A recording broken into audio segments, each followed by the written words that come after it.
Some marriages die with a whisper, but this one ended with thunder and a door slamming shut against 2 decades of lies. Stella Joshua stood in the living room where she had spent countless evenings pretending everything was fine, watching Don Luckett arrange photographs on the dining table like a prosecutor laying out evidence at a trial. The anniversary dinner sat untouched between them. The roasted chicken she had spent hours preparing now cold and congealing on bone china plates. The candles she had lit hours ago were melting into shapeless pools of wax, their light casting shadows across Don's face that transformed his features into something she barely recognized anymore.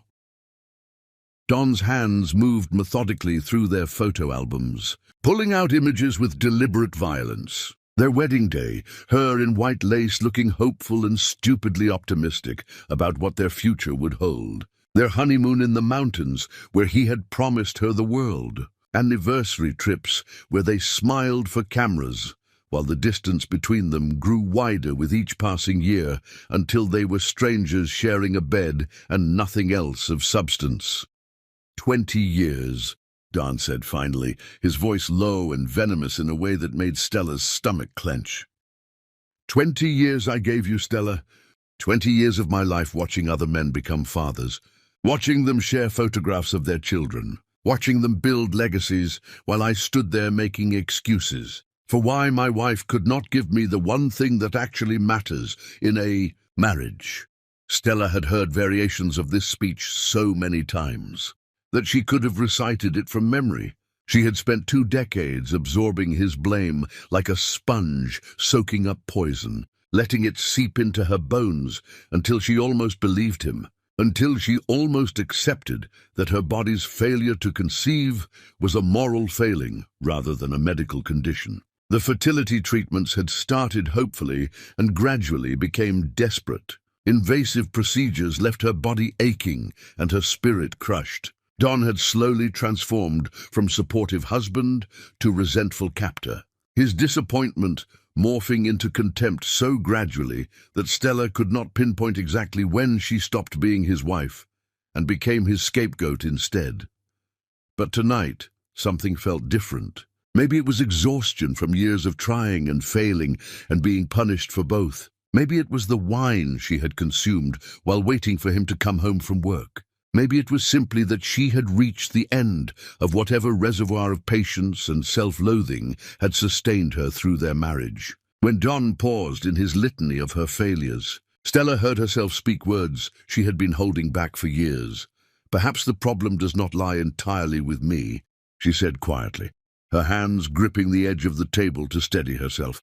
"Perhaps you should consider the possibility that you might benefit from testing, that this might not be solely my responsibility to bear." The silence that followed her suggestion felt like the moment before a car crash, that suspended instant when you see the inevitable collision approaching and understand you are powerless to prevent what comes next. Don's face transformed through a spectrum of emotions so quickly that Stella could barely track them all.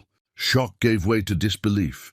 Disbelief hardened into rage, and rage settled into something cold and murderous that made her take an involuntary step backward. "How dare you?" Don said, and his voice had gone quiet in that particular way that was more frightening than shouting. "How dare you stand there and suggest that I am the problem? You are the defective one, Stella. You are the barren waste of a woman who stole the best years of my life and gave me nothing in return except disappointment and excuses." He swept the photographs off the table with one violent motion, and they scattered across the hardwood floor like wounded birds. Their wedding day photograph landed face up near her shoe, and Stella looked down at the woman in the white dress, that naive girl who thought love would be enough, and felt grief so profound it took her breath away. "I should have divorced you years ago," Don continued, his voice rising now as he began pulling open drawers with increasing violence. "My mother warned me about you. She said you had that look, that emptiness behind your eyes that marks women who will never be real mothers. But I thought I knew better. I thought if I was patient enough, supportive enough, if I spent enough money on fertility specialists and treatments, Eventually, you would manage to do the one thing women are designed to do. Each word landed like a physical blow, and Stella felt something inside her chest begin to crack and splinter. She had endured so much from him over the years. The subtle digs at dinner parties where he would joke about their lack of children, while his eyes promised retribution later. The way he would leave brochures for adoption agencies on her pillow like accusations. The complete absence of physical affection, as though her inability to conceive had made her untouchable, contaminated. But this felt different, felt final, felt like he had been saving his cruelest ammunition for this exact moment. "I'm not broken," Stella managed to say, though her voice shook so badly she barely recognized it as her own. "You are worse than broken," Don shot back, pulling her suitcase down from the closet with enough force that it bounced when it hit the floor.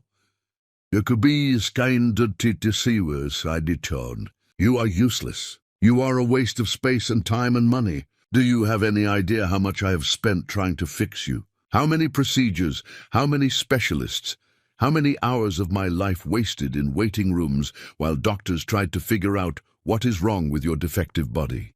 He was throwing clothes at her now, pulling them from drawers without looking, creating a pile of fabric at her feet. Stella stood frozen, unable to process what was happening, unable to reconcile the man she had loved with this stranger who was dismantling their marriage with such casual brutality. "Don, please," she heard herself saying, and she hated the pleading tone in her voice. "We can talk about this. We can see a counselor. We can work through this together." "Work through what?" Don stopped his manic packing and turned to face her fully. "Work through the fact that you lied to me for 20 years? That you let me believe we could have a family when your body is incapable of creating anything except disappointment." He grabbed their wedding album, the expensive leather-bound book Stella had spent weeks putting together, filled with photographs and pressed flowers from her bouquet. Don tore pages from it with savage efficiency, ripping through memories like they were meaningless, throwing shredded images at her face. Stella flinched as pieces of their wedding day fluttered around her like confetti at a funeral. "You ruined me," Don said, and there were tears in his eyes now, which somehow made him more frightening rather than less. "You took everything from me, every chance I had to be a father, to have a son to carry my name, to have something that mattered beyond this pathetic excuse for a life. You stole it all with your broken, useless body, and I hate you for it." Thunder rolled across the sky outside, low and ominous, and rain began to fall, tentative drops at first and then harder, drumming against the windows with increasing urgency. Don grabbed her suitcase and began cramming clothes into it with no care for what he was taking. Nothing matched, nothing made sense. But Don did not care about sense anymore. He only cared about erasing her from his house as quickly as possible. "I want you gone before I say something I cannot take back," Don told her.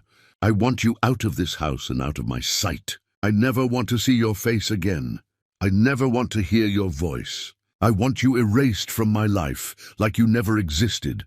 Stella moved on autopilot, her body operating on some instinct for survival that her mind was too shattered to access. She took the suitcase from him, her hands shaking so badly she could barely grip the handle. She walked toward the front door and Don followed her, his anger filling the space behind her like a physical presence. When she reached the threshold and looked back one last time at the home they had shared, she saw him standing in the foyer with his arms crossed, his face twisted into an expression of such profound disgust that she felt something inside her simply give up. "I loved you," Stella said softly. "You loved nothing except yourself and your excuses." Don replied, his voice flat and final. "You deserve to die alone and forgotten, Stella. That is what barren women deserve. That is all you will ever be." He stepped forward and pushed her, not hard enough to make her fall, but enough to make her stumble backward through the doorway into the rain that was now falling in sheets. The door slammed with enough force to shake the walls, and Stella heard the sound of locks clicking into place, multiple deadbolts being thrown, Don making absolutely certain she could not come back inside. The rain was cold enough to make her gasp, soaking through her clothes within seconds. Stella pulled her suitcase behind her, one of its wheels breaking and scraping against the ground. She walked past houses where families were safe and warm, past windows glowing with light, and felt more alone than she had ever felt in her entire life. Her suitcase wheel finally gave up completely, and she stopped in the middle of the sidewalk, rain pouring down, looking up at the dark sky and wondering how her life had come to this moment. 20 years reduced to nothing. 20 years of loving a man who apparently had never loved her back, not really, not in the way that mattered. Stella did not know that someone was watching her from a car parked down the street, did not know that rescue was coming, that this ending was actually a beginning, that the worst night of her life was about to become the moment everything changed. Chapter 2. The Man Who Watched from the Shadows. The bench where Stella finally collapsed was in the park where she and Don used to walk when they were newlyweds. Back when he still held her hand and called her beautiful. Back when she thought their inability to conceive immediately was just bad timing that would resolve itself naturally, given enough patience and love. Now she sat there soaking wet, her body shaking with cold and shock in equal measure, her broken suitcase lying on its side beside her like something that had died violently. The rain showed no signs of stopping, and neither did her tears. She pressed her hands against her face, trying physically to hold herself together, trying to process what had just happened in that house she could never return to. 20 years had ended in less than an hour.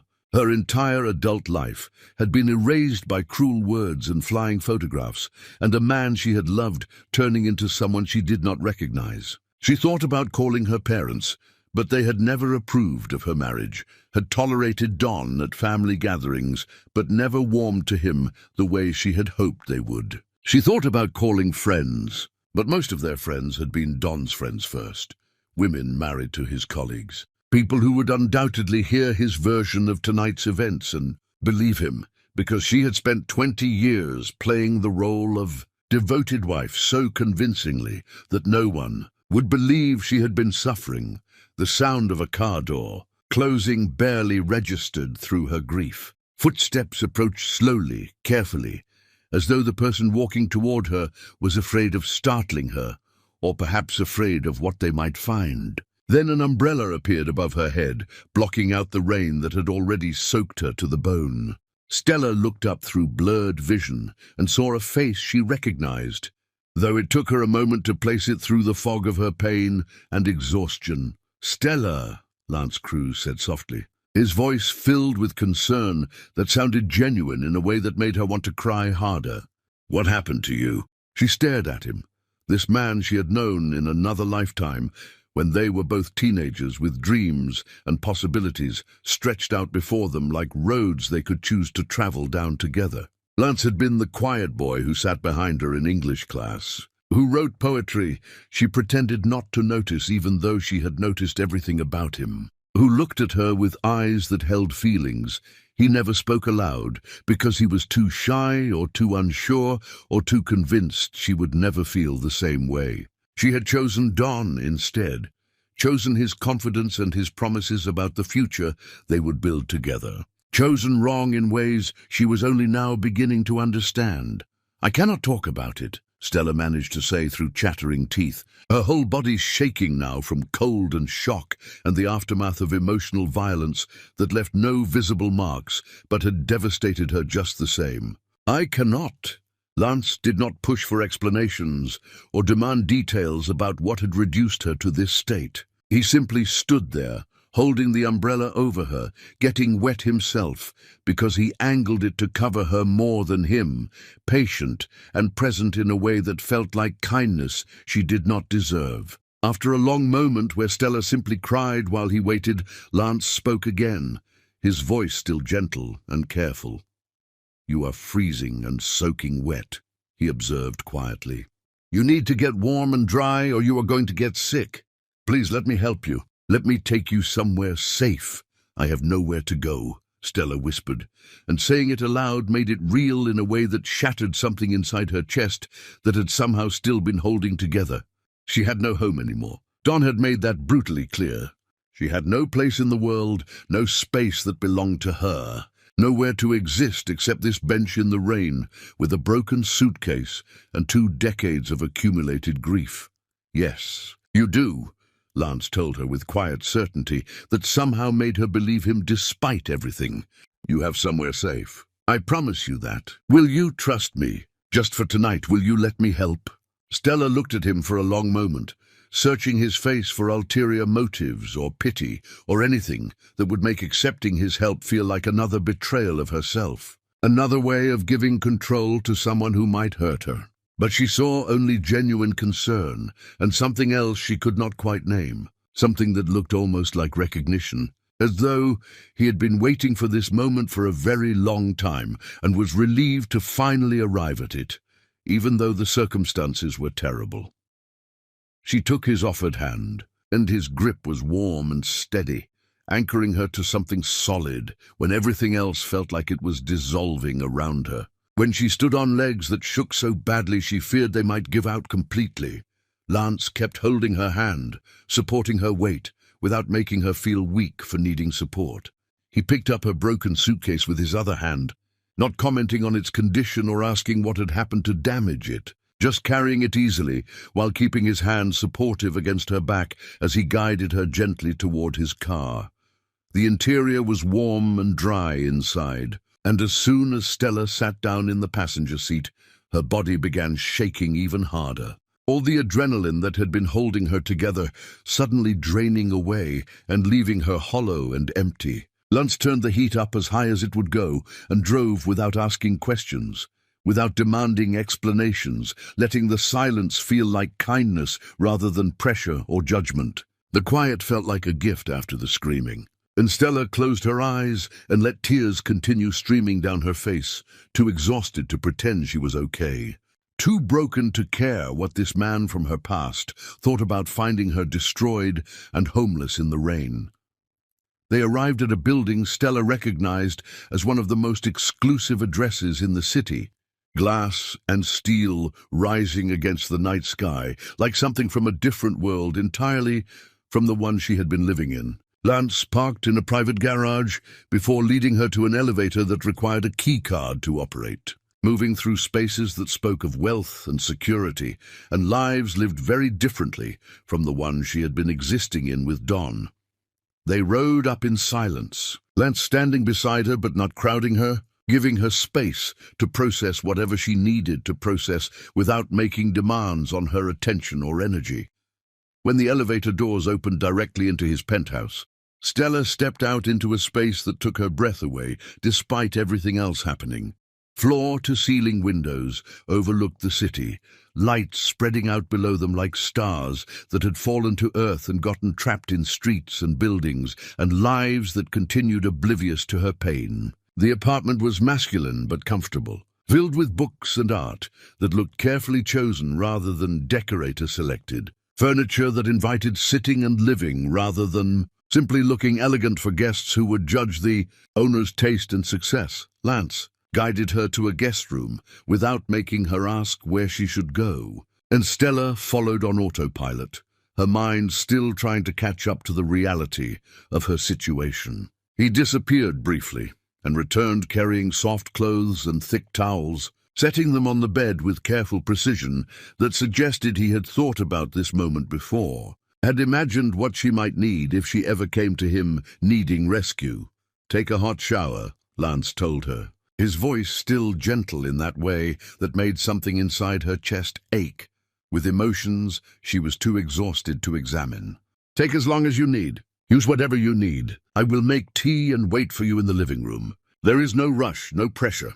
Just warm up and catch your breath." He left before she could thank him, closing the door quietly behind himself. And Stella stood alone in this beautiful room that belonged to someone she barely knew anymore, trying to understand how the night had brought her to this place and this moment, and this unexpected kindness from someone who owed her nothing. The bathroom was immaculate, all clean lines and expensive fixtures that spoke of wealth managed tastefully, towels so thick they felt like clouds against her skin. She turned the shower as hot as she could stand and stepped under water that felt like it was washing away more than just the rain and the cold. She scrubbed at her skin until it was pink and raw, trying to wash away the feeling of Don's contempt, the weight of his words, the 20 years of accumulated shame he had piled onto her shoulders, one cruel comment at a time. The water ran hot enough to burn, and Stella welcomed the pain, because it was clean and simple and made sense in ways her emotions did not.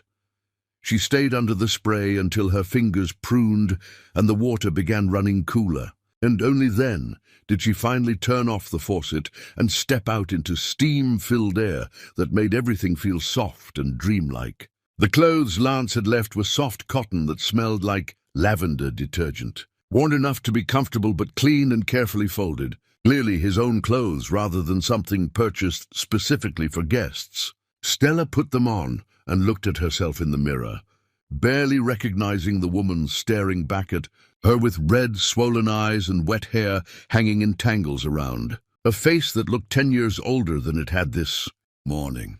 When she finally emerged from the guest room, Lance was sitting on his couch exactly as he had promised. 2 cups of tea steaming on the coffee table in front of him, in mugs that looked handmade and loved, rather than matching sets purchased for entertaining. He looked up when she entered, but did not comment on her appearance or ask if she was feeling better, simply gestured to the cup nearest her and waited for her to sit down and decide whether she was ready to talk about what had happened.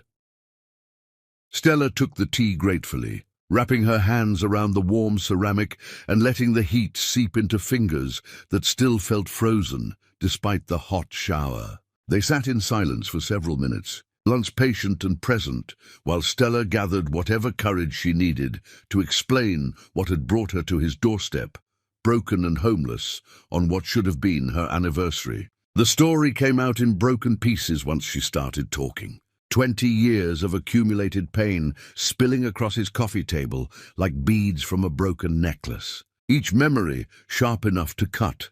She told him about the fertility treatments that had started, hopefully, when they were still young, and gradually became desperate as years passed without success. The invasive procedures that left her body aching and her spirit crushed under the weight of failure she could not control or prevent. The mounting costs and diminishing returns as each treatment failed, and Don's resentment grew more obvious. The way Don had slowly transformed from supportive husband into resentful captor, his disappointment morphing into contempt so gradually that Stella could not pinpoint exactly when she stopped being his wife and became his scapegoat instead. The person he blamed for every disappointment in his life, whether it was related to their childlessness or not. She told Lance about the subtle cruelties that had accumulated like poison over the years. The way Don would leave pregnancy announcements from his colleagues on the kitchen counter, where she would see them first thing in the morning. A silent accusation before she had even finished her coffee. How he stopped sleeping in their bedroom, claiming he could not bear to be close to her when her body was such a constant reminder of failure and disappointment. The dinner parties, where he would joke about their childless state, while his eyes promised punishment and retribution later when they were alone. The slow erosion of affection and intimacy until they barely touched anymore, until she felt like something contaminated that he could not stand to be near. Lance listened to everything without interrupting, his face growing progressively darker with each detail she shared, his hands tightening around his own teacup until Stella worried it might shatter under the pressure of whatever emotions he was struggling to contain. When she finally finished describing tonight, the suggestion that Don should get tested and the explosion of rage that followed, the cruel words and the physical expulsion into the rain, Lance set down his cup very carefully and looked at her with an intensity that made her breath catch in her throat. "He is a fool," Lance said simply. His voice rough with emotion he was clearly trying to control for her sake. "He is a blind, stupid fool who never deserved you in the first place and certainly does not deserve your grief now." "I wasted 20 years of my life," Stella said, her voice cracking on the admission that hurt worse than any of Don's words.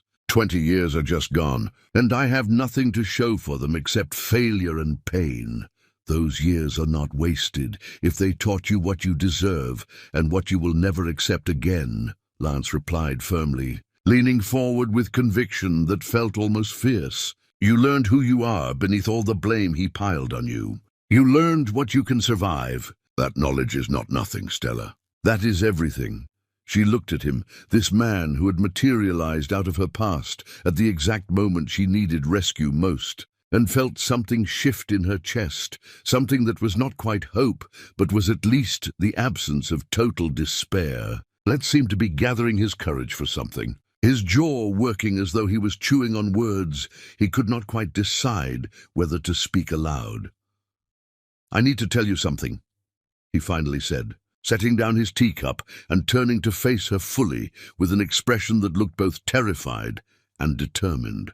The timing is terrible, and I know you have been through hell tonight.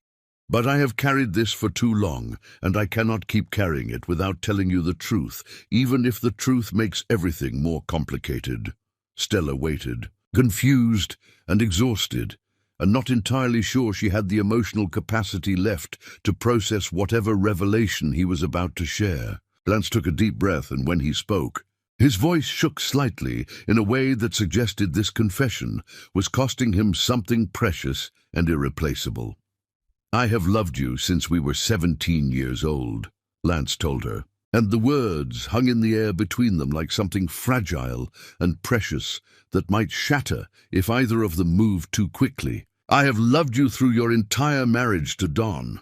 I let you go because I thought he would make you happy, because I was too afraid to tell you how I felt when it mattered, because I convinced myself that being your friend was better than risking rejection by admitting I wanted more than friendship. I built everything I have, and none of it meant anything because you were not in my life the way I wanted you to be. Stella felt like the floor had tilted sideways beneath her, like the world had shifted into some new configuration she did not know how to navigate. Lance, I had no idea. You never said anything. You never even hinted that you felt that way about me. I know.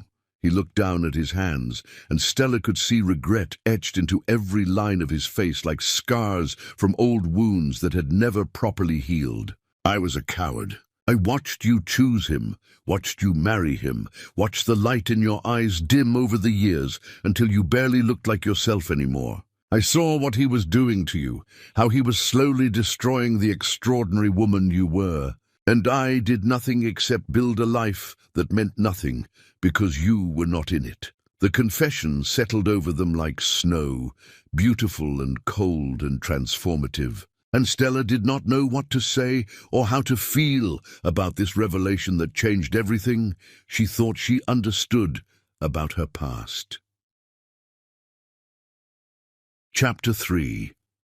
The Awakening of a Wounded Heart. Winter melted into spring while Stella lived in Lance's guest room, and the slow thaw happening outside his penthouse windows seemed to mirror something shifting and warming inside her own frozen heart. The divorce papers arrived on a Tuesday morning, delivered by a professional courier who had absolutely no idea he was carrying the death certificate of a 20-year marriage in his leather messenger bag. Stella signed them sitting at Lance's elegant dining table, her hand surprisingly steady as she wrote her name on line after line, feeling nothing but profound relief as she initialed away 2 decades of her life with simple pen strokes. Don wanted nothing from her except her permanent absence from his life, and she was happy to give him that final gift. He kept the house where they had lived together, the expensive cars he had insisted on buying to impress colleagues, everything they had accumulated together during 2 decades of pretending to be happy. Stella did not fight him for any of it, did not want a single reminder of that life, no pieces of that particular past to carry forward into whatever came next. She wanted to start fresh, unburdened by objects that carried the weight of memories she needed to leave behind.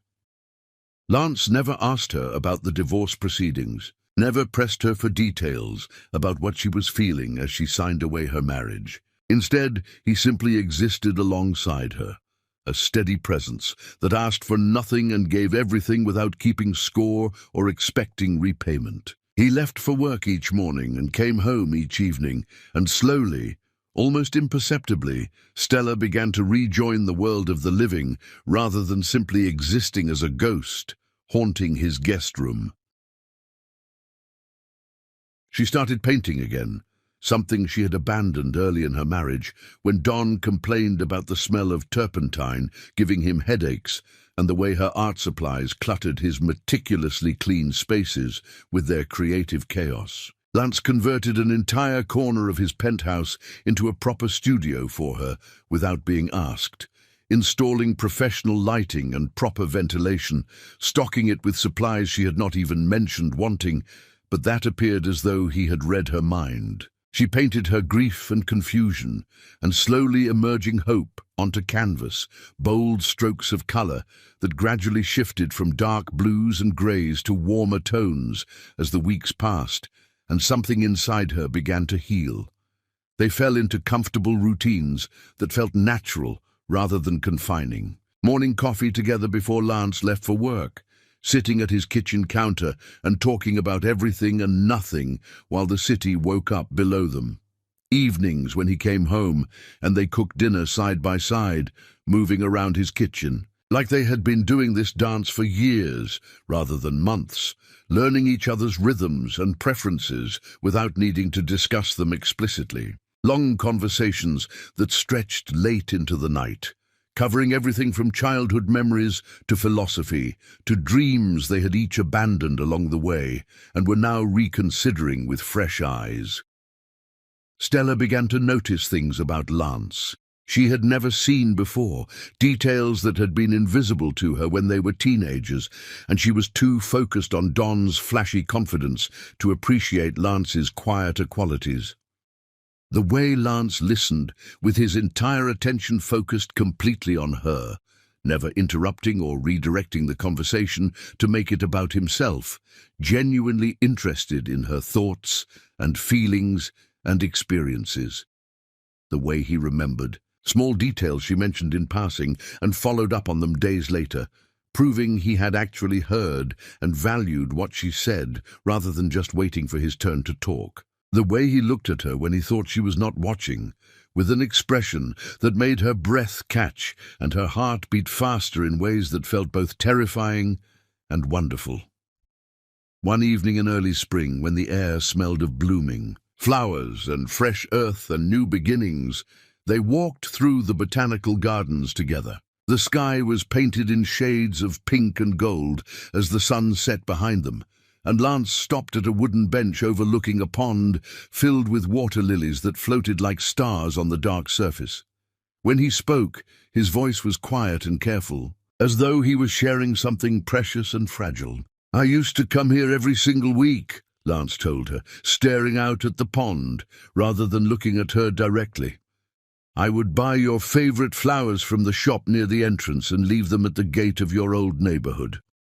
I did that for years, hoping maybe you would see them on your way somewhere, hoping maybe you would know that someone out there was thinking of you and wishing you were happy, even if they could not tell you directly." Stella turned to look at him, genuinely stunned by this revelation. "That was you.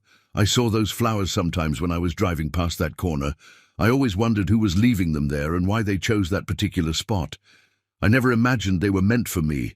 I wanted you to know you were loved, even if I could not say it directly to your face." Lance finally looked at her, and the vulnerability in his eyes made something crack open inside her chest. "I know the timing is complicated. I know you are still healing from everything Don put you through.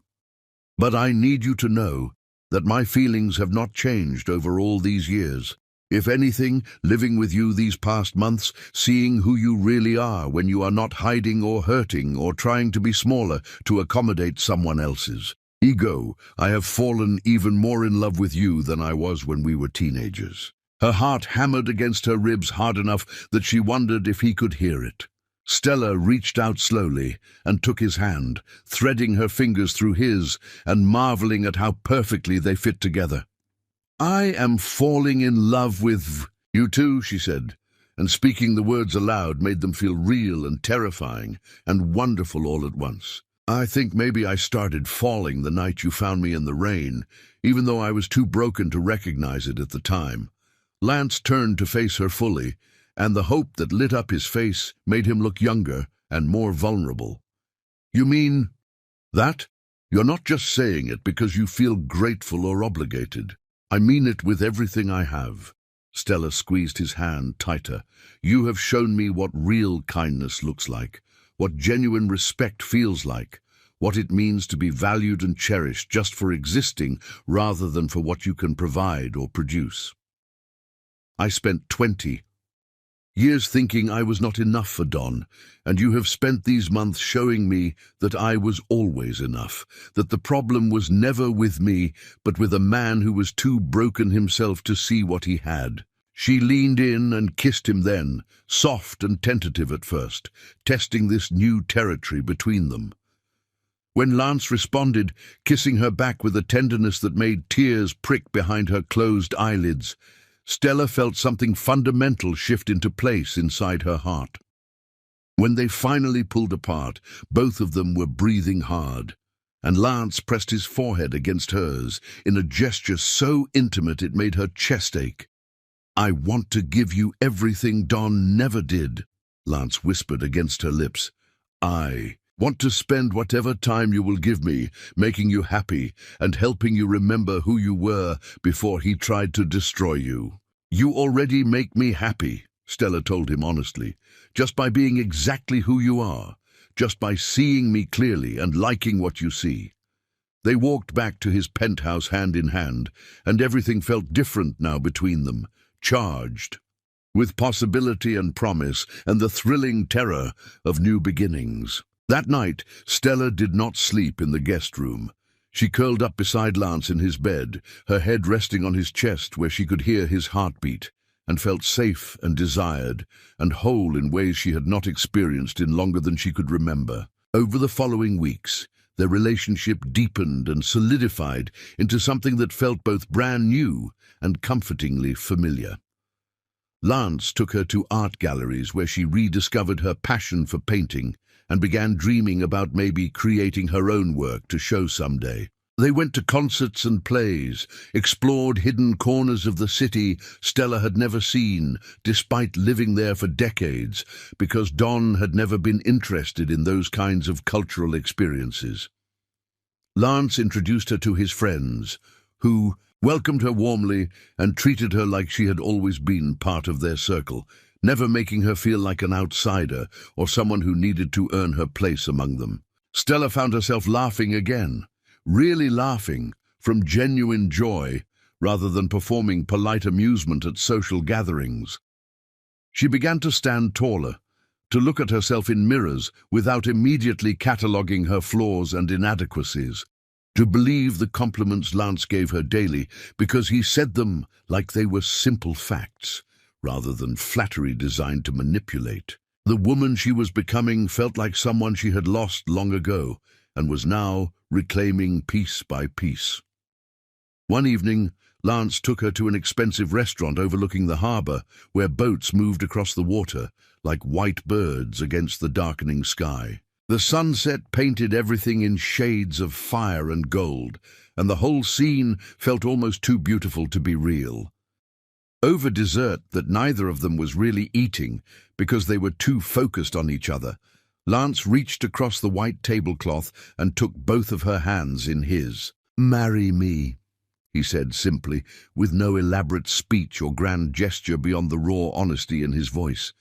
"Not because you need rescue or protection or someone to take care of you, not because I have been waiting forever for you to be free, though I have been waiting. Marry me because we fit together in ways I have never fit with anyone else, because we make each other better and happier and braver, because I want to spend every day for the rest of my life loving you the way you have always deserved to be loved."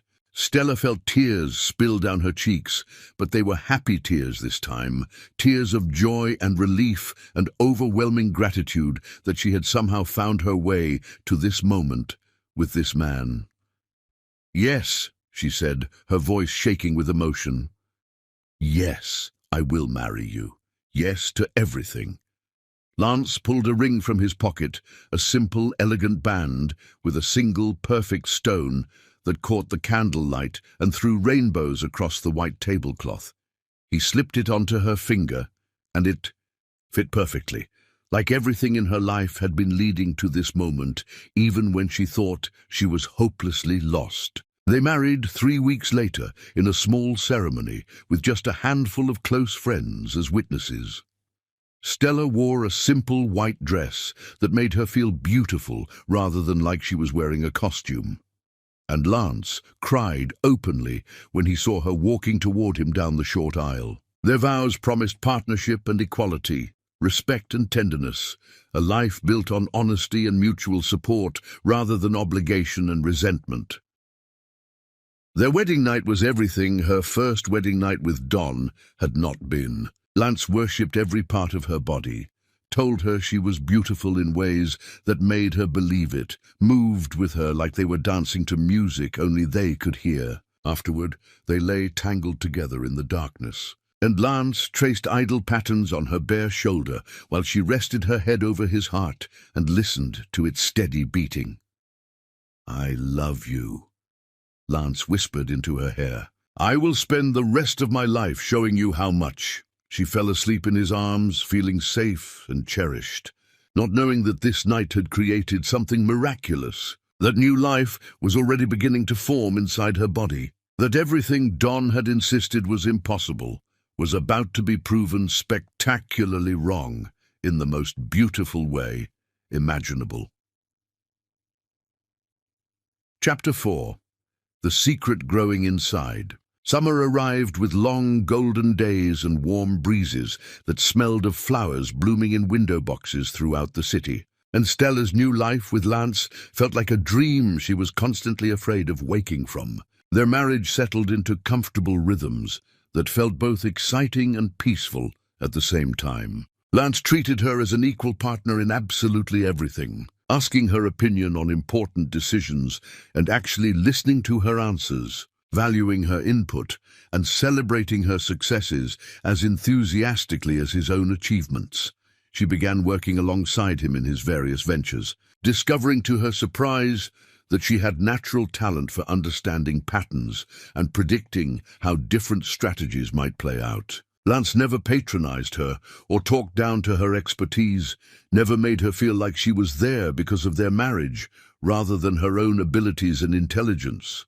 She thrived in ways that surprised even herself, her confidence growing daily as she realized how much of herself she had suppressed and hidden. During her years with Don, just to avoid triggering his jealousy or resentment, but as summer progressed and the days grew longer and hotter, Stella began feeling strange in ways she could not quite articulate.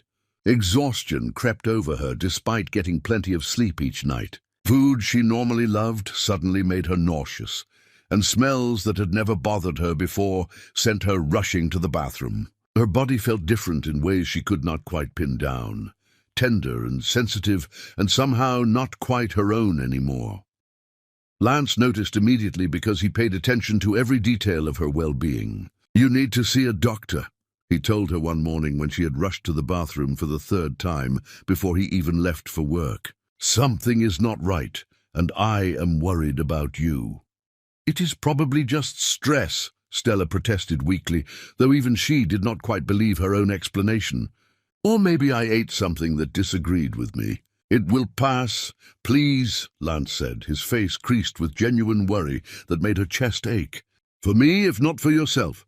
Just let a doctor check you over and make sure everything's okay. I cannot lose you when I just found you." She agreed to appease him, rather than because she thought anything was seriously wrong, expecting nothing more than confirmation that she had picked up a stomach virus or was dealing with the aftermath of all the emotional upheaval from the divorce. She went to the appointment alone because she did not want to worry Lance further by making him take time off work. Sitting in the waiting room flipping through magazines without seeing the words or images because her mind was elsewhere. The doctor was thorough and professional, asking detailed questions about her symptoms and medical history. ordering blood work and doing a physical examination that felt routine until suddenly it was not routine at all. When the doctor stepped out to check the test results, Stella sat on the examination table wrapped in a paper gown with her feet dangling, thinking about what she needed to pick up from the store on her way home and whether Lance would want to try that new restaurant everyone was talking about. The doctor returned with a strange expression on her face, something between amusement and amazement and congratulations all mixed together. "Mrs. Cruz," she said, and Stella still thrilled a little every time someone called her by that name instead of the one she had carried for 20 years with Don. "I have some unexpected news that I think will surprise you. You are pregnant." The world tilted sideways beneath her. Stella gripped the edge of the examination table hard enough that her knuckles went white, absolutely certain she had misheard or misunderstood what the doctor had just said. "That is not possible," she said automatically, the words coming out before she could think them through. "I am barren. I spent 20 years unable to conceive. Multiple specialists confirmed that I would never be able to have children naturally." "Well, you are very much pregnant now," the doctor replied with a gentle smile, turning the ultrasound screen so Stella could see it clearly. "Look right here." One healthy heartbeat. "Based on your hormone levels and the measurements we are seeing, I would estimate you are about 3 months along. Congratulations." Stella stared at the screen, at the tiny shape, with a flickering heart beating inside her body, and something massive broke open inside her chest. 20 years.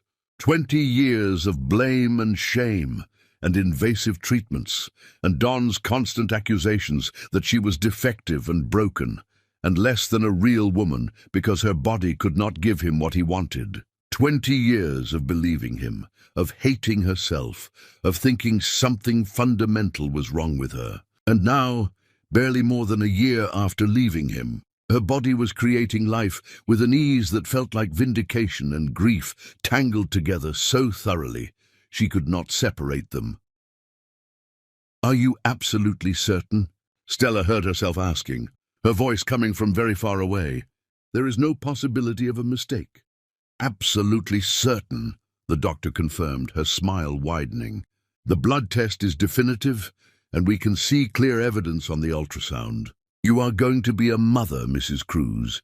Congratulations on your pregnancy." The drive home passed in a complete blur that Stella would not remember later. She pulled into the parking garage beneath Lance's building and sat in her car for a long time, staring at the ultrasound image the doctor had printed for her, seeing physical proof of life that should not exist according to everything Don had told her for 2 decades. She thought about all the times he had screamed at her, all the invasive treatments she had endured, all the guilt and shame she had carried like stones in her pockets, weighing her down. She thought about how Don had made her hate her own body, had convinced her she was fundamentally broken and defective and unworthy of being called a real woman. But she had never been broken. The problem had always been Don, not her. His body had been unable to create life, and rather than face that devastating truth about himself, he had spent 20 years systematically destroying her instead, making her carry his shame and inadequacy as though they were hers. Stella climbed out of the car and rode the elevator up to their penthouse, her hands shaking so badly the ultrasound image fluttered in her grip. Her entire world transformed in the space of a single doctor's appointment. Lance was home early for some reason, pacing near the windows with his phone pressed to his ear, and he spun around when she walked in. He immediately ended his call when he saw her face, crossing the room in 3 long strides. "What did the doctor say?" Lance demanded, reaching for her immediately, his hands gentle on her arms as he searched her face for clues. "Are you okay? What is wrong? Tell me everything." Stella looked up at him. This gentle, patient man who had loved her for decades without demanding anything in return, who had treated her with kindness and respect from the moment he found her broken in the rain, who had shown her what real partnership looked like. Tears spilled down her cheeks in streams, and Lance's face went pale with fear at her obvious distress. "Stella, you are scaring me," he said, his voice cracking. Whatever it is, we will handle it together. Just tell me what the doctor said. She handed him the ultrasound image without speaking, unable to form words around the emotions clogging her throat. She watched his face as he looked at the grainy black and white image, confusion slowly giving way to shock and then to overwhelming joy that transformed his entire expression. His eyes snapped back to meet hers, wide and disbelieving and filled with tears. "You are pregnant," Lance whispered, his voice rough with emotion. "We are having a baby." "Yes," Stella managed to say, her own voice breaking on the single word. "We are having a baby. I am pregnant."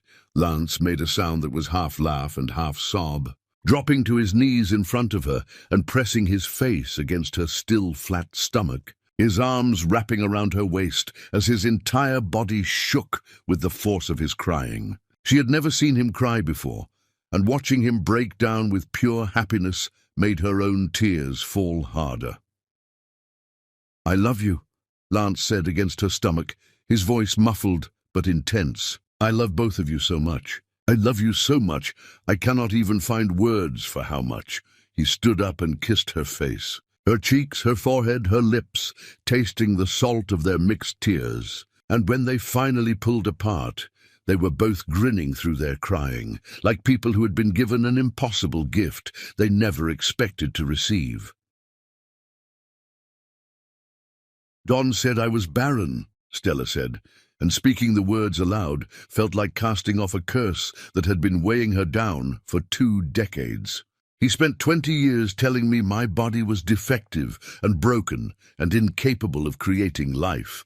"Your body is perfect," Lance told her fiercely, framing her face with both hands and forcing her to meet his eyes. "Your body is creating our child. Don was wrong about absolutely everything that matters." "He was the one," Stella said, and the truth of it hit her with the force of a revelation. All those years, all that blame and shame and guilt, and it was him the entire time. He was the one who could not have children, and he was too proud or too cowardly to admit it. So he made me believe it was all my fault instead." Lance pulled her close again, holding her like she was something infinitely precious and irreplaceable. "He was a fool who threw away something priceless because he was too blind to see its value. His loss is my gain, and I will spend the rest of my life being grateful for every single moment I have with you and our child." That night they lay in bed with Lance's hand resting protectively on her stomach, talking about the future in concrete terms that felt real and achievable rather than like impossible dreams. They discussed potential names and debated nursery colors, talked about the kind of parents they wanted to be and the values they hoped to instill. Stella felt her body with new appreciation and wonder, finally understanding that Don's narrative had been completely wrong from the very beginning, that her worth as a human being had never been tied to her fertility, but that creating life with someone who truly loved and respected her felt like the ultimate proof that she had made exactly the right choice by walking away from him and into Lance's arms. Instead, Chapter 5, The Bloom of New Life. Autumn arrived and painted the city in spectacular shades of gold and crimson and orange, and Stella's body transformed along with the changing seasons, growing round and full with the life developing inside her. She approached pregnancy with a mixture of profound wonder and vindication, every flutter of movement and kick against her ribs serving as a powerful reminder that every cruel word Don had ever spoken about. Her body being broken had been nothing but lies built on his own inadequacy. Lance treated her like she was simultaneously made of spun glass and forged steel, protective without being condescending, attentive to her needs without smothering her independence. The first time her stomach began to show enough that her clothes fit differently, Stella stood in front of the bathroom mirror, examining her changing shape with emotions too complex and layered to name.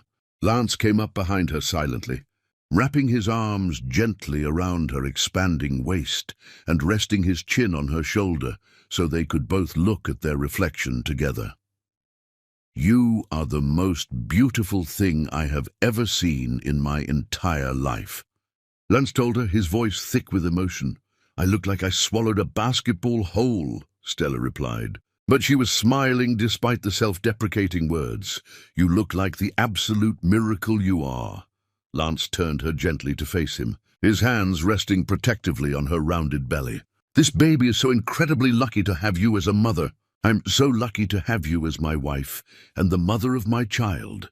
The pregnancy progressed smoothly and without complications, each doctor's appointment bringing reassurance that their child was healthy and growing exactly as expected. Lance accompanied her to every single appointment without exception, held her hand during every ultrasound, asked intelligent questions, and took detailed notes like he was studying for the most important examination of his entire life. He took on the project of transforming their spare bedroom into a nursery with the dedication and focus of someone, constructing a cathedral rather than just decorating a room. Stella watched with growing love as Lance painted the walls himself, choosing a soft buttery yellow because they had decided together they wanted to be surprised about whether they were having a son or daughter. He assembled the crib with meticulous care, cursing softly under his breath when various pieces refused to fit together easily, but never giving up or getting frustrated enough to abandon the task. He hung curtains covered in delicate patterns of stars and moons, installed a sound system that could play soft lullabies, created a space that felt genuinely magical and safe and full of love, waiting to welcome their child. "What do you think?" Lance asked when he finally finished, standing beside her in the nursery doorway, with paint still smudged on his forearms. Stella felt tears slip down her cheeks as she looked at the room he had created with his own hands and his own love. "I think our baby is the luckiest child in the entire world to have you as their father." "I want to be the kind of father my own dad was to me," Lance said quietly, his voice serious and thoughtful. "Patient and present and proud of them, no matter what they choose to do with their life. I want them to always know, without any doubt, that they are loved unconditionally and valued just for existing." As her due date approached with increasing speed, Stella found herself reflecting constantly on the profound difference between this pregnancy and the desperate fertility treatment she had endured with Don. Back then, every procedure had felt clinical and cold and mechanical, her body treated like a malfunctioning machine that needed to be fixed through invasive interventions. Don had never held her hand during appointments, had blamed her every single time a treatment failed to result in pregnancy, had made her feel like her only value as a wife was in her potential to produce the children he wanted. Now, carrying Lance's baby, she felt cherished and valued in ways that had nothing whatsoever to do with her fertility or her ability to bear children. Lance loved her for exactly who she was as a complete person, and this child they had created together was a beautiful addition to their life as a couple, rather than a requirement for her to have worth in his eyes. The difference was so profound, it sometimes took her breath away. Her old friends from before the divorce reached out when word spread about her pregnancy, some offering awkward apologies for not staying in better touch, others simply expressing genuine happiness for her new life. Stella reconnected cautiously with a few of them, women who admitted they had been deeply uncomfortable with how Don treated her, but had not known how to help or what to say without destroying their friendship entirely. "You look completely different," one friend told her, over lunch at a cafe with outdoor seating. "It is like you are an entirely different person from the woman I knew when you were married to Don." "I am who I was always meant to be," Stella replied simply and honestly. "I just needed to escape someone who was systematically trying to make me smaller so he could feel bigger by comparison." The final weeks before her due date felt suspended outside normal time, each day simultaneously endless and fleeting. Lance worked from home exclusively, unwilling to be far from her even for the length of a normal workday. He brought her meals on decorative trays, rubbed her swollen feet without being asked, read stories aloud to her enormous belly every single night before bed. His deep voice reciting fairy tales and adventure stories their child would not consciously remember, but that Stella knew she would treasure forever. on a crisp evening in late autumn when the air smelled of wood smoke and fallen leaves.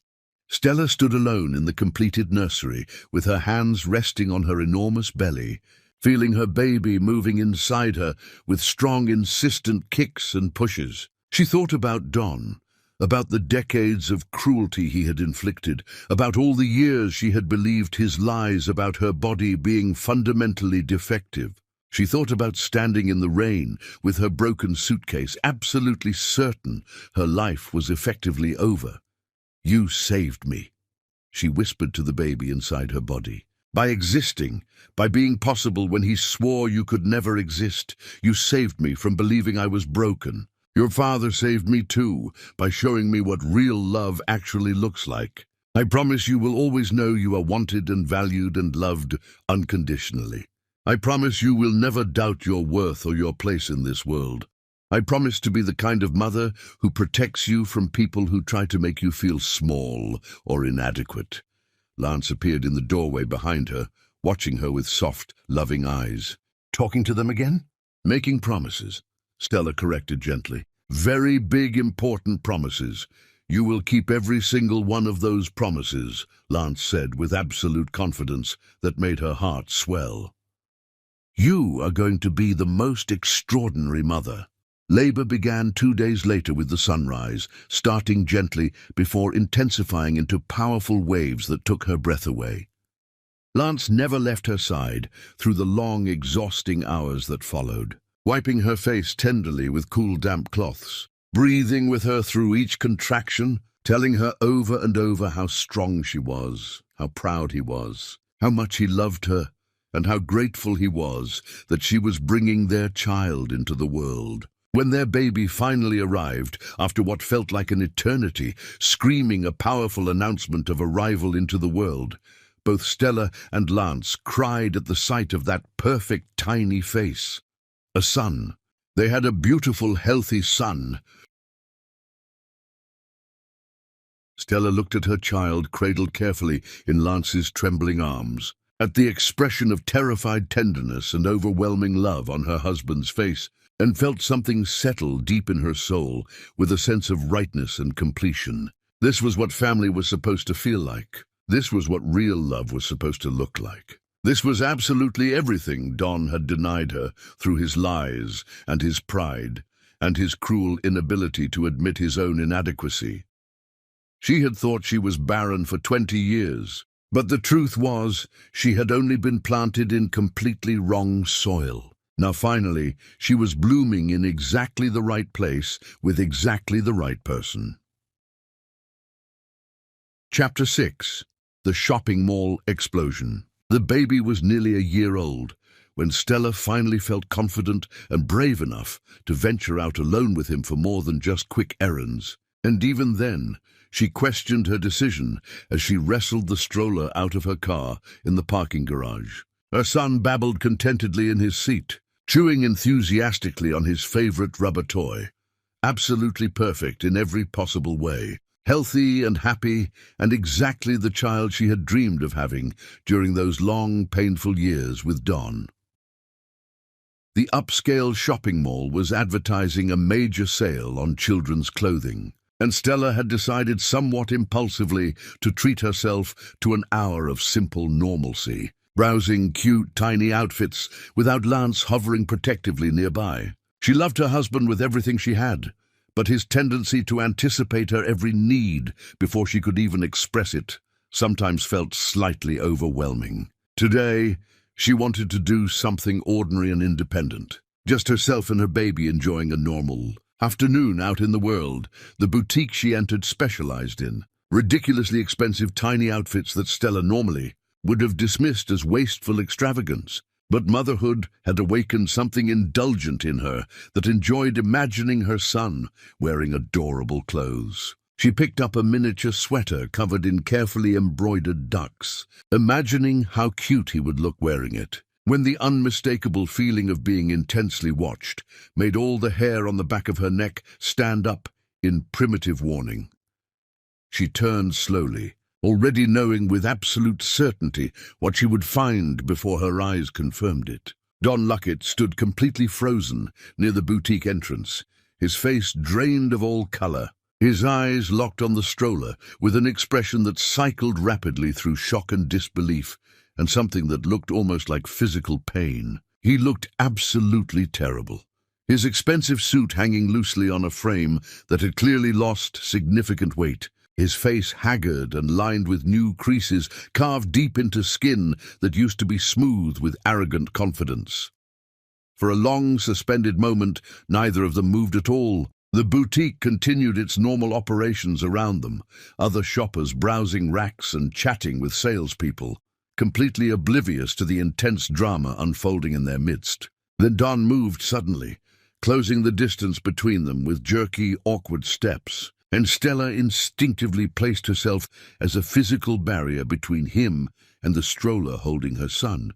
"Whose child is that?" Don demanded loudly, his voice too harsh and too loud for the enclosed space, immediately drawing curious glances from nearby shoppers. "Whose baby is that, Stella?" "Mine," Stella replied with forced calm, though her heart was hammering so hard against her ribs she could hear blood rushing in her ears. "This is my child, my son. That is completely impossible." Don's face flushed an ugly dark red as rage rapidly replaced his initial shock. "You cannot have children. You are barren. You spent 20 years completely unable to conceive, even with the best medical help available." "Apparently I was never actually barren," Stella said, keeping her voice carefully level despite the adrenaline flooding her system. "I just needed to leave you to discover that particular truth about myself." Don staggered backward, like she had physically struck him across the face, and then his expression twisted and contorted into something ugly and familiar that brought back memories of that terrible night in the rain. He lunged forward suddenly, reaching aggressively toward the stroller, and Stella shoved him back with surprising force, fueled by protective maternal instinct. "Do not you dare touch my child," she said, her voice sharp and cutting as broken glass. "Do not even look at him. You have no right. You lying, manipulative witch," Don hissed, loud enough now that several shoppers had stopped browsing entirely to stare openly at the confrontation. "You were cheating on me. All those years during our marriage, you were secretly with someone else. That is the only possible explanation for this. The only explanation is that you were the one with the fertility problem the entire time. But your pathetic ego was far too fragile to ever admit that truth," Stella shot back, her own anger finally rising to match his. "You spent 20 years viciously blaming me for your own inadequacy, systematically destroying me rather than facing the truth about yourself." Don's hand shot out and grabbed her wrist roughly, his fingers digging in hard enough that she knew there would be visible bruises later. "You completely destroyed my entire life.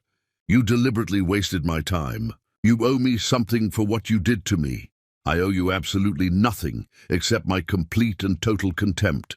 Suddenly, Lance was there as though he had materialized from thin air, his hand closing firmly around Don's wrist with enough controlled force that Don gasped and immediately released Stella's arm. The contrast between the two men was absolutely stark and undeniable to everyone watching. Lance stood tall and perfectly controlled, casually dressed but radiating quiet confidence and authority, his face calm but his eyes carrying a dangerous warning. Don looked disheveled and desperate and slightly unhinged, his expensive suit completely failing to hide the obvious dissolution happening beneath the surface. "You need to leave immediately," Lance said quietly. But his voice carried absolute unquestionable authority that made Don flinch. "Right now!" "You are the one," Don said, staring at Lance with dawning recognition mixed with pure hatred. "You are the bastard who stole my wife away from me." "She was not your wife anymore when she came to me," Lance replied with perfect calm. "You threw her away like trash. I was simply smart enough to recognize and treasure what you were far too blind and stupid to value properly." Don tried desperately to jerk his arm free from Lance's grip, but Lance held completely firm. Security guards in mall uniforms were approaching rapidly now, clearly alerted by concerned shoppers, and several people had their phones out, openly recording every moment of Don's very public breakdown. He seemed to realize this suddenly, looking around wildly at the gathered crowd of witnesses, seeing his complete humiliation and loss of control reflected back in dozens of curious, judgmental faces. "This is absolutely not over," Don snarled directly at Stella with undisguised venom. "You completely ruined my entire life, and I swear I will make you pay dearly for what you did.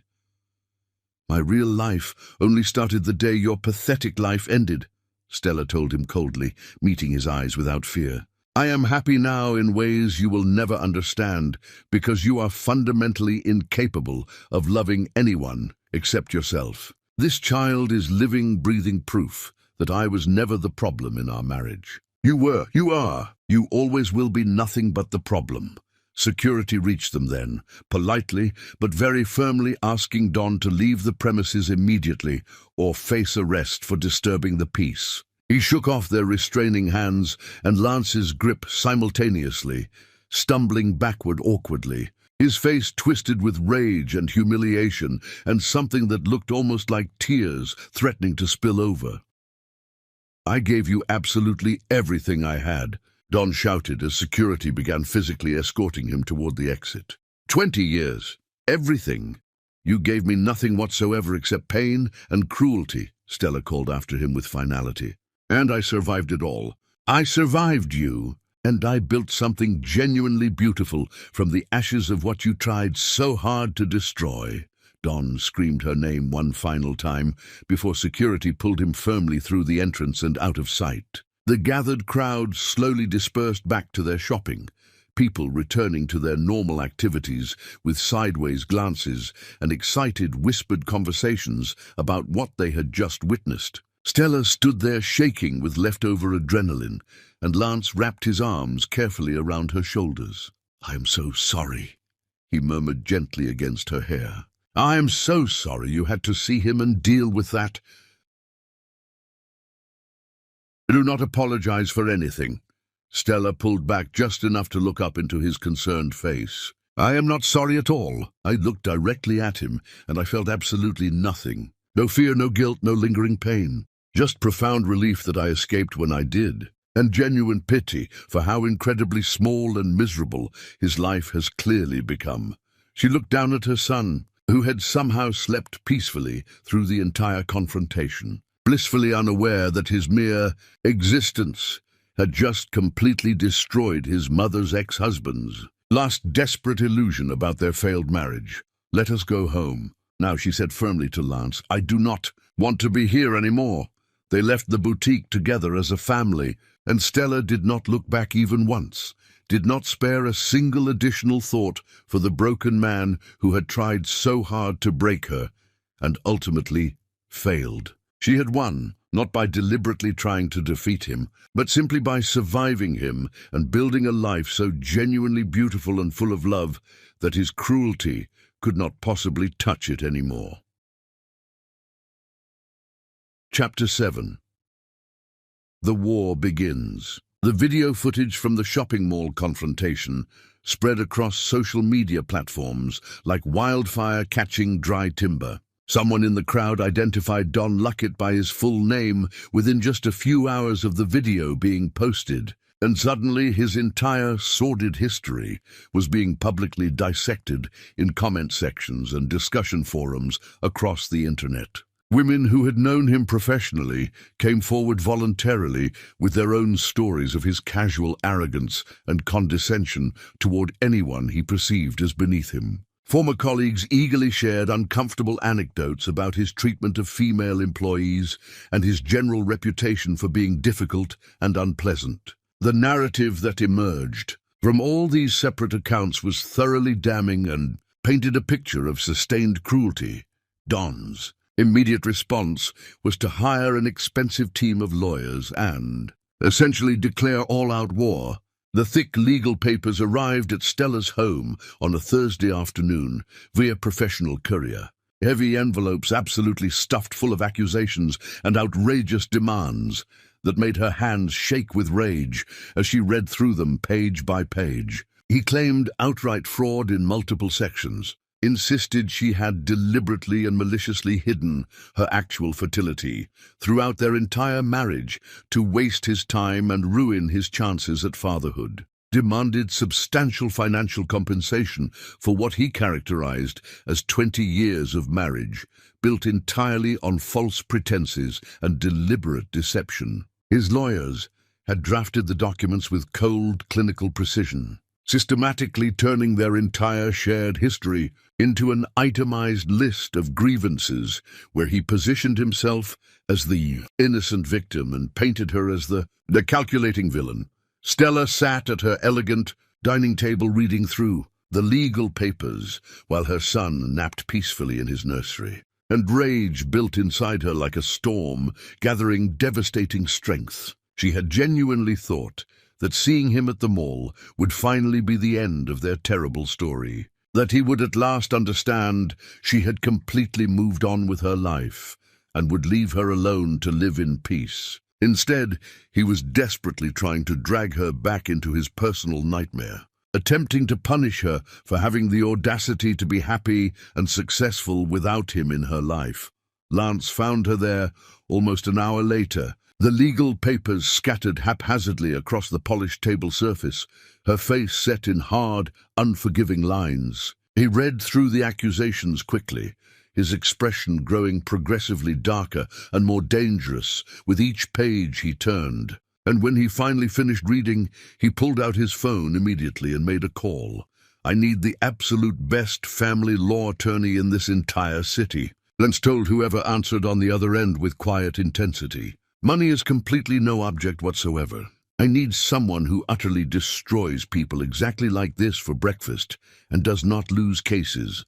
They hired Veronica Wright that same evening, a sharp-featured, intimidating woman in her 50s who had built an absolutely formidable reputation for taking no prisoners and maintaining an impressive record of winning even seemingly impossible cases.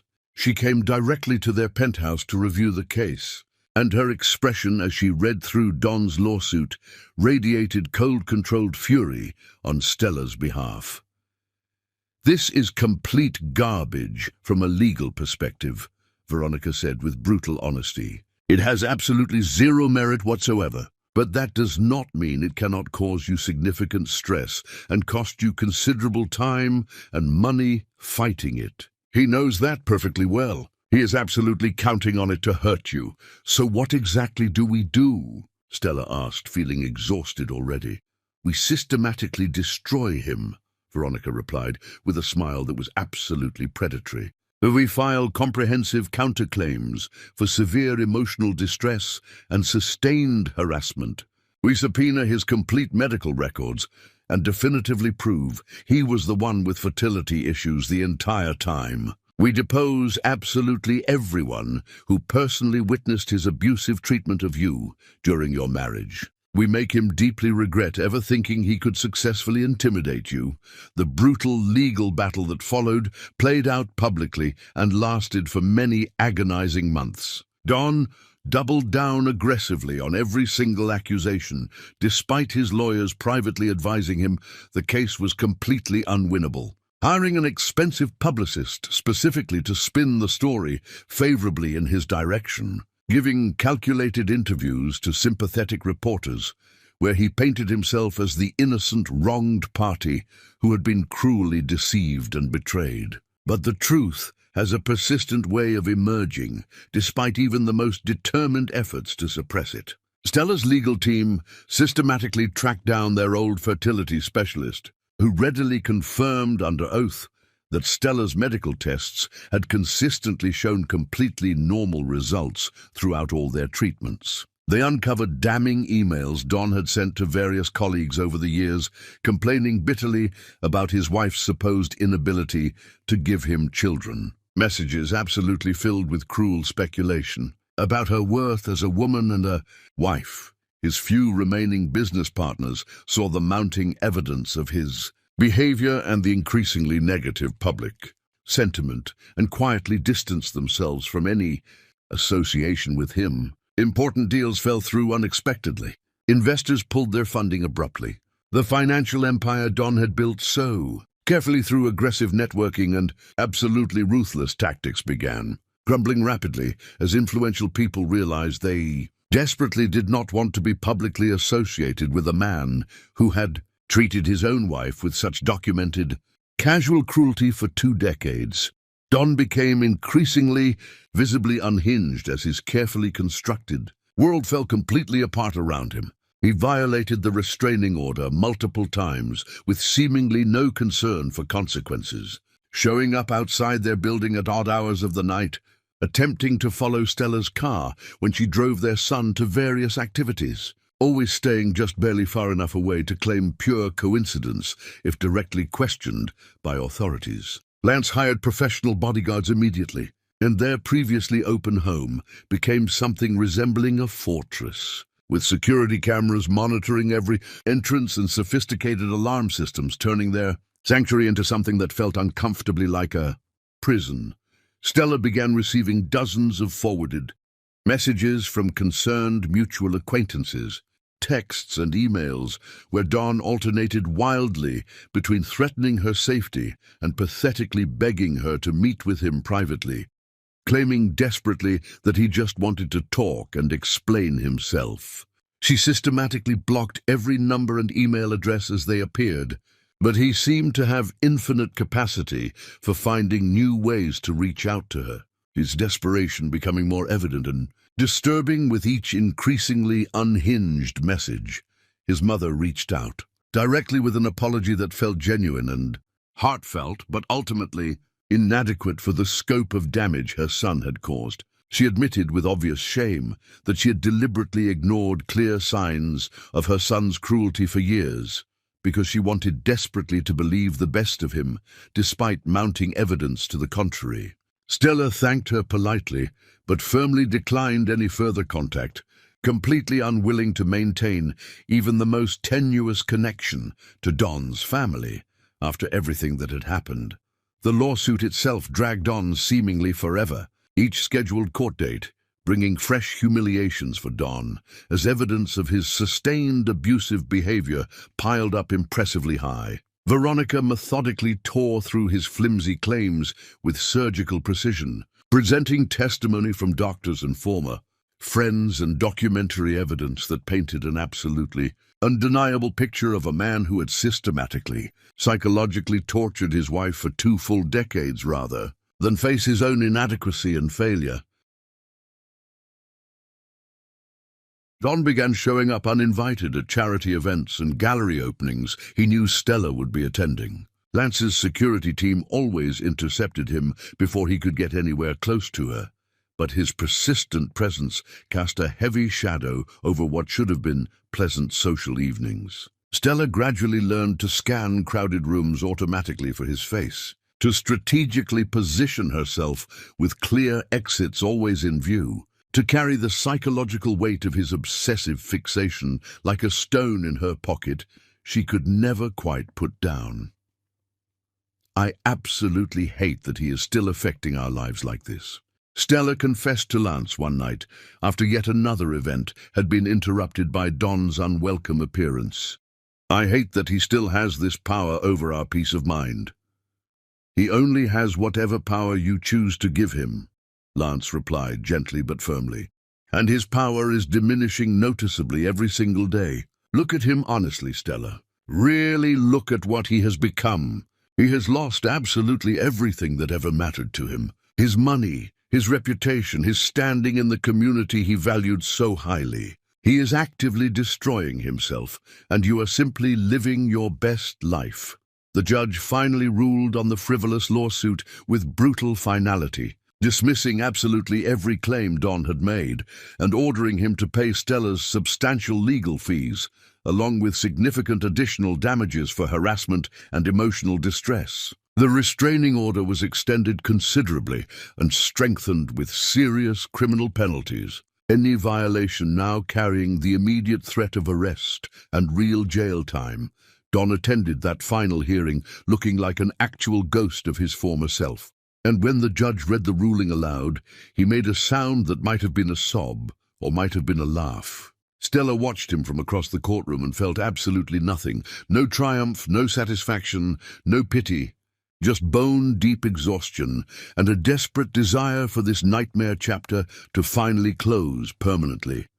But as she and Lance left the courthouse together, she saw Don watching them intently from across the busy street. His face twisted with an emotion she could not identify. She knew with cold certainty that the legal ruling would not truly end this nightmare, that Don's dangerous obsession had moved far beyond rational thinking into something much darker. Chapter 8.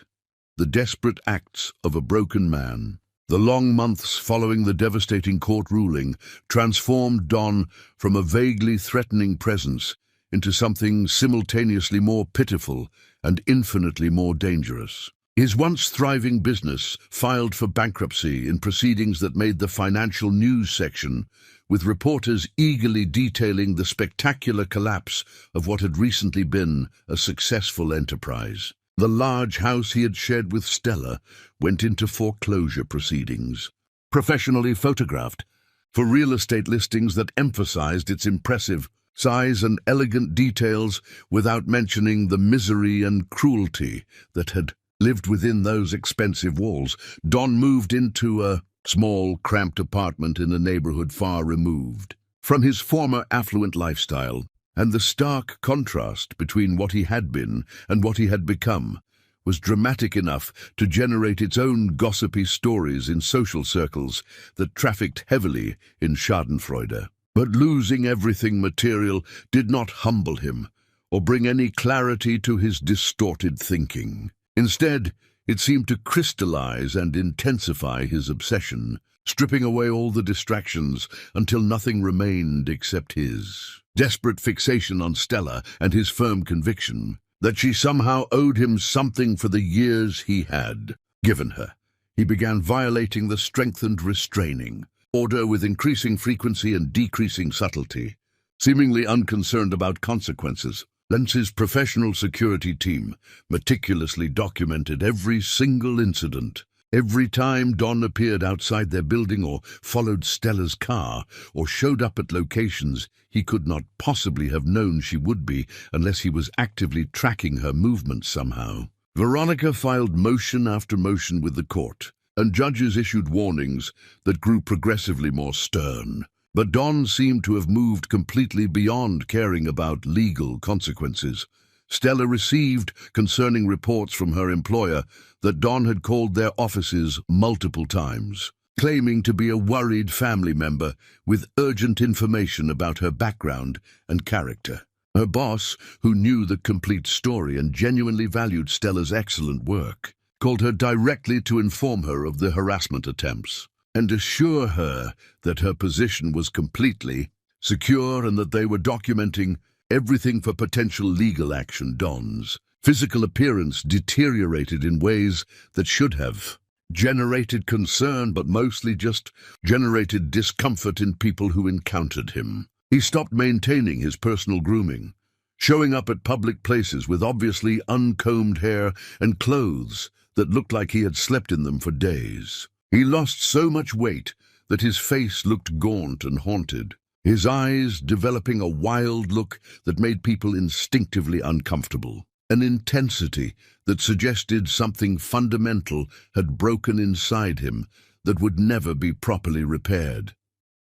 He created multiple fake social media accounts specifically to leave comments on posts Stella made, alternating wildly between desperate pleas for her to just talk to him and explain herself and barely veiled threats about what he might do if she continued ignoring his attempts at communication. Lance's security team tracked each new account back to him with increasing ease, documenting absolutely everything, building a comprehensive legal case that should have resulted in immediate arrest, but somehow did not. The legal system moving with frustrating glacial slowness, while Don became progressively more unhinged.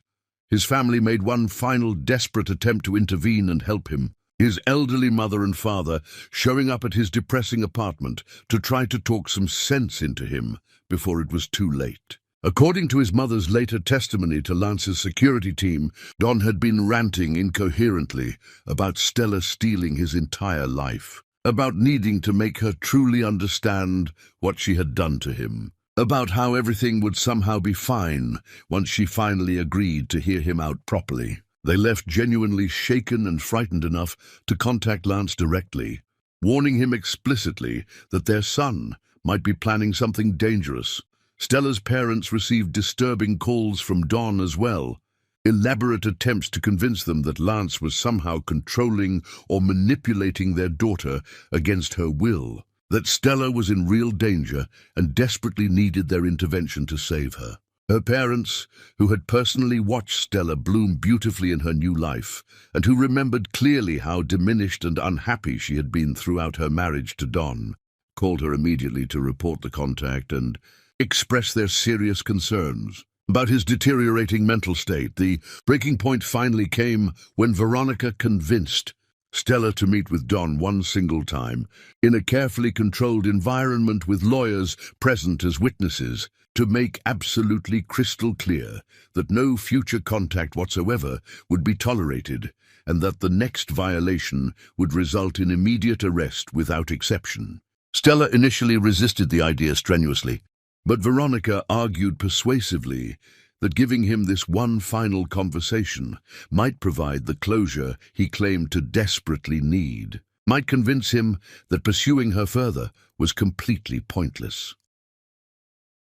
The meeting was scheduled for a private conference room in Veronica's law firm. Neutral professional ground with security personnel and witnesses present, and absolutely no possibility of Don doing anything impulsive or dangerous. Stella arrived with Lance and Veronica flanking her protectively, her stomach churning with anxiety despite the precautions, her palms sweating despite the building's aggressive air conditioning. Don was already there when they walked in, pacing frantically near the windows, and the sight of him made Stella's breath catch painfully in her throat.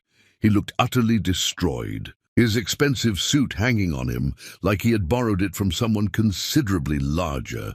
His face so dramatically changed that she barely recognized the man she had been married to for 20 years. But when he turned suddenly and saw her standing there, his expression transformed instantly. Desperation and hope and rage cycling across his features so rapidly she could not track them all simultaneously. "Stella," he breathed, moving toward her with outstretched hands, and Lance immediately stepped between them as a physical barrier. "You will sit down immediately," Veronica said coldly, her voice brooking absolutely no argument. "You will not approach Mrs. Cruz under any circumstances. You will listen quietly to what she has to say, and then you will leave and never contact her again." Don collapsed into a chair, but his eyes never left Stella's face, and the raw intensity of his stare made her skin crawl uncomfortably. She remained standing with Lance at her side, and took a deep breath before speaking words she had been rehearsing obsessively for days. "I agreed to this meeting to tell you directly that I feel absolutely nothing for you," Stella said, working hard to keep her voice steady and clear. "Not love, not hate, not even pity anymore. You are a stranger who shares some unfortunate history with me, nothing more than that. Our marriage was the worst 20 years of my entire life. You blamed me cruelly for your own inadequacy. You made me hate myself and my body. You threw me away like garbage when I finally suggested you might be part of the problem. I do not forgive you because forgiveness implies I am still carrying what you did to me, and I am not carrying it anymore. We left it all behind with the broken suitcase and the rain and the woman who still believed she was defective." Don's face crumpled completely, tears spilling down his hollow cheeks. "I am so sorry. God, Stella, I'm so incredibly sorry. I know I was wrong about everything. I know I destroyed everything good, but we could start over fresh. We could try again. I would be completely different this time. I swear I would be different." "I do not want you different," Stella replied with finality. "I do not want you at all in any form. I have a husband who loves me genuinely, a child who fills my life with joy, a future that looks nothing like the past we shared. You are not part of that future. You will never be part of that future under any circumstances. Dawn lunged forward desperately across the table, reaching for her hands, and Lance moved faster, pulling Stella back while security guards who had been waiting just outside rushed in immediately. Dawn was screaming now, incoherent desperation pouring out of him in words that barely made sense. You cannot do this to me. You cannot throw away 20 years like they meant nothing. I love you. I have always loved you. You are mine. You will always be mine. I was never yours, Stella said, her voice cutting through his hysteria like a knife. I was never your possession to own. I am my own now.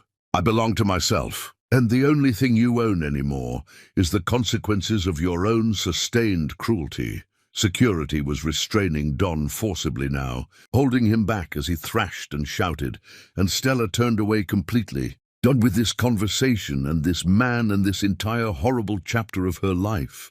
She walked out of the conference room with Lance's protective arm around her shoulders, leaving Don screaming her name behind her, his voice echoing down the hallway like a curse that had finally lost its power.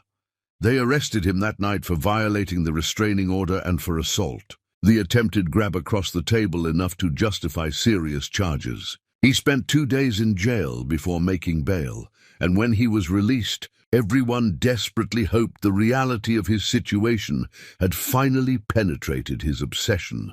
But obsession does not respond to logic or consequences, and Don had moved far beyond the reach of either. Chapter 9. The Final Conflagration.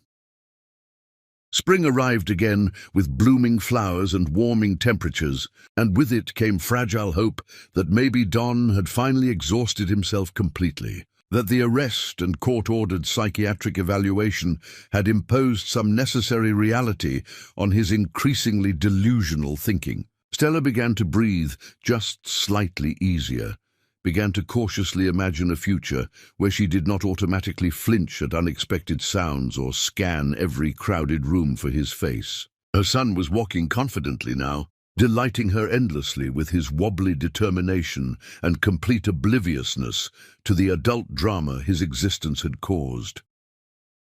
Lance had strategically expanded his various ventures, and Stella had become absolutely indispensable to their operations. Her natural instincts for strategy and her ability to read people making her invaluable.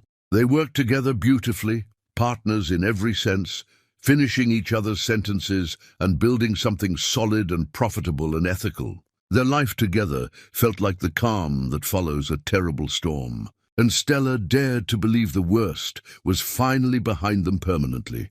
Don shattered that fragile belief by attempting to systematically destroy what remained of her professional reputation. He contacted every single person in her professional network, spreading elaborate lies about her competence and her ethics, claiming she had built her current success through manipulation and connections rather than genuine merit. He sent anonymous emails to Lance's business partners, suggesting Stella was embezzling or planning to leave with valuable information. Most people ignored the messages completely, recognizing them immediately as desperate flailings. But some believed him initially, and Stella found herself fielding uncomfortable questions and defending her integrity against accusations that had absolutely no basis in reality. Lance responded by giving Stella a formal title and position within his company, making their professional partnership completely official. But the damage to her peace of mind was already done. Don escalated further, attempting to contact her parents again with increasingly wild claims that their grandson was not actually Lance's child, but the product of affairs Stella had during their marriage. Her parents, who had met the baby multiple times and seen Lance's features clearly in his face, called Stella immediately to warn her that Don was apparently completely divorced from reality now. Security footage caught Don attempting to access their floor 3 separate times, defeated by security protocols, but trying various increasingly desperate deceptions. Each attempt was documented and reported, adding to the mountain of evidence demonstrating his complete inability to accept boundaries. The court-ordered psychiatric evaluation concluded. that Don was experiencing severe depression and obsessive fixation, but was not legally committable. The psychologist recommended intensive therapy and medication, recommendations Don apparently ignored based on his continued behavior. His family tried one more intervention, which ended with Don screaming at his mother and father that they were taking Stella's side, that they never loved him, that everyone had betrayed him. Stella began having nightmares again, dreams where she was back in that house in the rain, where Don's voice told her she was worthless. She would wake gasping, and Lance would hold her until the panic subsided. But the fear Don had planted decades ago had found fertile ground again. The breaking point came when Don managed to hack into Stella's personal email account, reading through private correspondence and using information to create more elaborate harassment. He sent emails to her friends from her own account, messages designed to seem like they came from her, saying terrible things that destroyed relationships. It took days to sort out the mess, to convince people that she had been hacked, to repair damage that felt deliberately calculated to isolate her. Veronica filed for a court order that would force Don into mandatory psychiatric treatment or face jail time, arguing that he was a danger to himself and others. The hearing was scheduled for a Monday morning, and Stella prepared herself for another confrontation. But before the hearing could take place, events forced a different resolution. Don appeared at a charity gala Lance's company was hosting, somehow bypassing initial security, walking into the ballroom during the reception with a determination that suggested he had finally decided to do something irreversible. Stella was giving a speech about resilience and supporting women leaving difficult situations when she heard the commotion near the entrance, saw heads turning, felt the atmosphere shift. She looked up and saw Don walking toward her through the parting crowd. And for a moment, terror froze her completely. But then Lance was there, positioning himself between her and Don, and Stella's security team was moving in from multiple angles, and she realized this was not the attack she had feared. Don was not carrying a weapon or making threats. He simply looked finished, defeated, like a man who had run out of road. The crowd fell completely silent as Don approached, stopping a few feet away when security blocked his path. His face was haggard and destroyed, his eyes hollow with exhaustion and grief. When he spoke, his voice was barely audible, broken and raw. "I just needed you to know that you were right about everything," Don said, and there was no fight left in him. "I lost everything.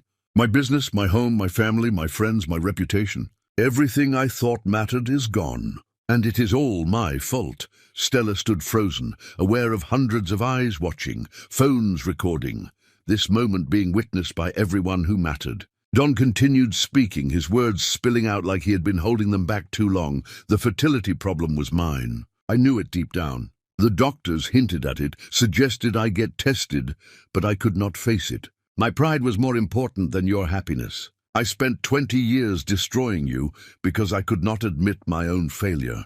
He looked at her son in his stroller near the stage, and something broke in his expression. "I could have had that. I could have had the happiness in your eyes. But I threw it away because I had to be right, had to be the victim, had to blame anyone but myself." Stella found her voice cold and clear. "Yes, you could have, but you chose cruelty instead. You chose your pride over my humanity. You chose to destroy me rather than face yourself. And now you are facing the consequences, and you want me to make you feel better about them." "I do not want forgiveness," Don said, tears streaming down his face. "I know I do not deserve it. I just needed you to know that you won. You were always better than me, and your happiness is the proof of how completely I failed." Stella looked at him for a long moment, this broken man who had tried so hard to break her. She thought about responding, but suddenly none of it mattered. He was not worth her words or her time or her energy. He had already lost everything. She turned away from him without speaking, taking Lance's hand, and walked back toward where her child waited. Behind her, she heard security beginning to escort Don from the building, heard his voice calling her name one last time, with a desperation that sounded like drowning. But she did not look back. She had looked back too many times already. This time, she kept walking toward the life she had built, toward the man who had never needed her to be small, toward the child who proved every cruel word Don had spoken was a lie. The gala continued after a brief, uncomfortable pause, and Stella finished her speech with composure that impressed everyone watching. When she finished, the applause was thunderous, and Stella understood that she had just turned Don's final disruption into her own triumph. Later that night, as she tucked her sleeping child into his crib, Lance wrapped his arms around her and asked if she was okay. "I am more than okay," Stella replied. "I am free, finally completely free." Chapter 10, The Queen and the Fallen King. The months following the gala brought peace Stella had not known was possible. Don disappeared from their lives completely, and the relief was profound. She learned through Veronica that he had left the city entirely, moved across the country where no one knew his face or his failures. Stella felt nothing hearing the news except gratitude. Her life with Lance deepened into something comfortable and joyful. Their son grew into a toddler with a distinct personality, outgoing and adventurous. Watching Lance with him, seeing how he made their child feel valued and loved unconditionally, Stella understood what fatherhood was supposed to look like. Her advocacy work expanded beyond expectations. The gala video had inspired countless women to share their stories. Stella became a voice for resilience and self-worth, speaking at conferences and shelters. Sharing her story to demonstrate transformation was possible. Lance's ventures thrived with her as partner, their skills creating something neither could have built alone. They worked from home most days. Their penthouse transformed into space that balanced professional ambition with family life. But the past demanded final confrontation. The annual charity gala arrived, benefiting women's shelters.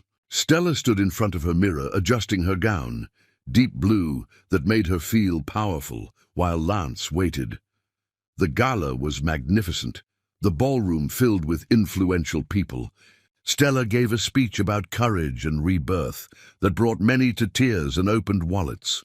During reception, commotion near the entrance made her turn. Don appeared worse than before, utterly destroyed. He wore an ill-fitting suit, his frame gaunt, his face aged beyond recognition.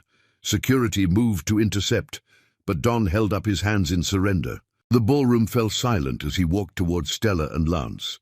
Don stopped several feet away. "I have been living where no one knows me, working whatever jobs I could find. I've spent every day thinking about what I destroyed.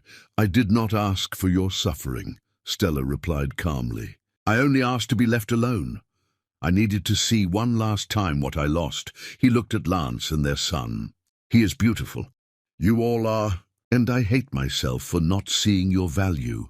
Your incapacity is not my responsibility," Stella said. "I survived you. I built a life that makes me happy. I just wanted you to know you were right," Don whispered. "You deserve better," Stella looked at him. "I hope you find peace someday. But that peace will never include me." She turned away, taking Lance's hand, and security began escorting Don out. As they walked him away, Stella saw through windows, her child playing nearby. Don saw, too, and the expression on his face was so painful that witnesses described it as watching his own ghost. The gala continued. Stella went to her son, scooping him up. Lance joined them. They stood together, a family built on love. "Are you okay?" Lance asked. "I'm perfect," Stella replied. "I'm exactly where I'm supposed to be." Outside, Don walked into darkness. His apartment waited, small and empty. He had lost everything. Inside, Stella danced with Lance while their son watched and clapped. She had survived cruelty and years of believing she was broken. She had rebuilt herself into someone strong and worthy of love. She was a queen now, not because she had defeated Don, but because she had refused to let his cruelty define her worth. She had chosen herself, had built something beautiful with someone who celebrated her exactly as she was. And Don was just a memory now. A man who had lost everything because he was too blind to see what he had until it was gone forever.